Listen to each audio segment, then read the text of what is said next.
கூட நடப்பியா? எப்படா இருக்கான்? சுருண்டு கிடக்குறான். எப்ப எந்திரிப்பான்? கொஞ்ச நேரம். இதுதான் சமயம், நானும் உதைக்கிறேன். புறா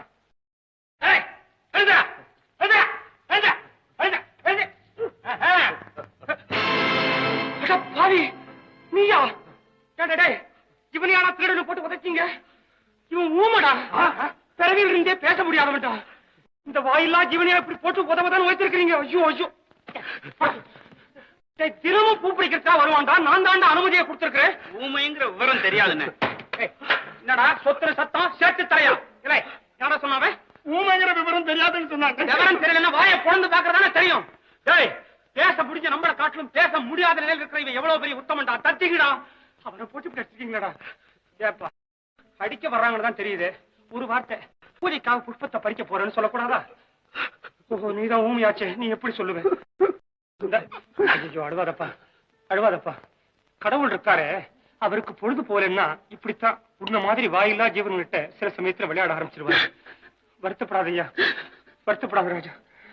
இது பாரு, இன்னையிலிருந்து பூஜை பண்ணும்போது கடவுளே அடுத்த பிறவிலாவது எனக்கு பேச்ச கொடுன்னு மனசார வேண்டிக்க ராஜா. போ போ ராஜா.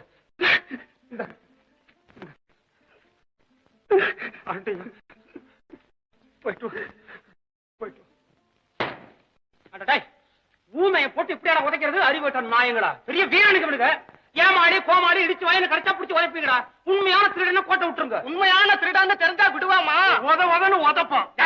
அப்படி பார்த்தா உங்க ஒத்தத்தையும் உதவதன் உதப்பாமா? வயிற்றுல காப்பாடிக்கடா. அண்ணா ரொம்ப பேசுறீங்க நீங்க. பேசுவேன் பேசுவேன். உலகத்துல பேச தெரிஞ்சா தாண்டா ஜீவிக்க முடியும். ஆமா, நம்ம வீட்டுல நம்ம 2 பேருக்கும் ஒரு வீடா? இல்லன்னே, உங்க வீட்டுக்காரம்மாவுக்கும் சரியா பேச்சு வரலன்னு. அப்ப நீ என்ன கவனிக்கிறது இல்லையா? அந்த அம்மாவுக்கு பேச்சே சுத்தமா இல்லையாமே. சுத்தம் இல்லதான், கொஞ்சம் அசுத்தம் தான். எதனால அப்படி? அதுவா, போன ஜென்மத்து வேற என் கருமண்டா. அதுலடா போனானே ஊமை, அவன் பேச முடியாம சாகுறான். ஏன் வீட்டுக்காரி என்னடா பேசியே மத்தவங்களை சாவடிக்கிறான். இது நல்லா இருக்கு, நல்லா இருக்கு, நல்லா இருக்கு. என் பொண்டாட்டி பத்தி நம்ம எல்லாம் ஒன்னா உட்கார்ந்து பேசுவோமா?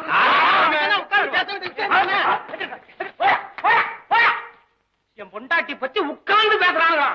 இந்த கொழுந்து வரானா ஒவ்வொரு வயலும் விழுந்து கும்பிடணும். பயம், என்ன கண்டு பயம். இது இல்லைன்னா நான் ரொம்ப கஷ்டப்படுவேன்.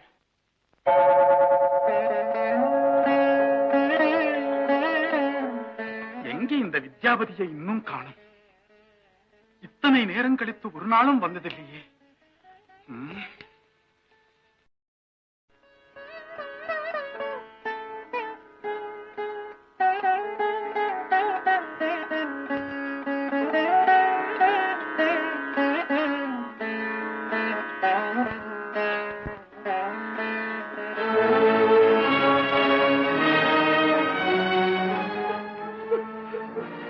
வித்யாபதி, வித்யாபதி, என்னடா இது?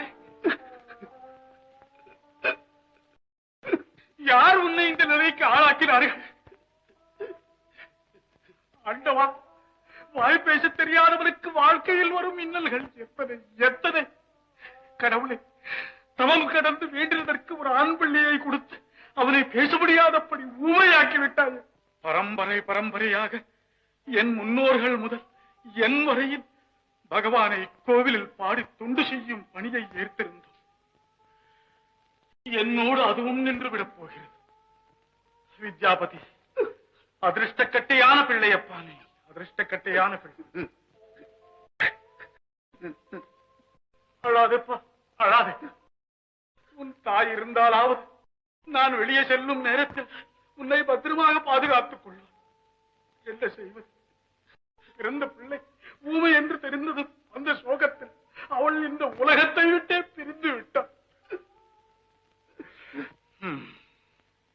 அவள் இருந்து உன் நிலையை கண்டு சிறுக சிறுக உயிர் விடுவதை விட இறந்து போனதே நல்லது. நடந்ததை சொல்லவோ சொல்வதை புரிந்து கொள்ளவோ சக்தியற்றவனாயிருக்கிறாய் அப்பா. சரி, நான் கோவிலுக்கு சென்று கட்டளையை நிறைவேற்றிவிட்டு வருகிறேன். வீட்டை பத்திரமாக பார்த்துக்கொள்.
வித்யாபதி, இன்று முதல் உனக்கு பேசும் வல்லமையை தந்தோம். எமது பீஜாட்சர மந்திரத்தினால் நீ பேசும் தன்மை பெற்று பாடல் புனைந்து கவிகளை இயற்றி பாவலனாகி நாவலனாகி கல்விக்கே காவலனாகி உலகத்தில் உள்ள செல்வந்தர்களை எல்லாம் உனக்கு அடிமையாக்கு. செல்வத்தை விட கல்வியே சிறந்ததென்று நிரூபித்துக் காட்டு. உலகெங்கும் கல்விதான் உயர்ந்ததென்று உன்னால் விளங்க வேண்டும். எமது பூர்ண நல்லாசிகள்.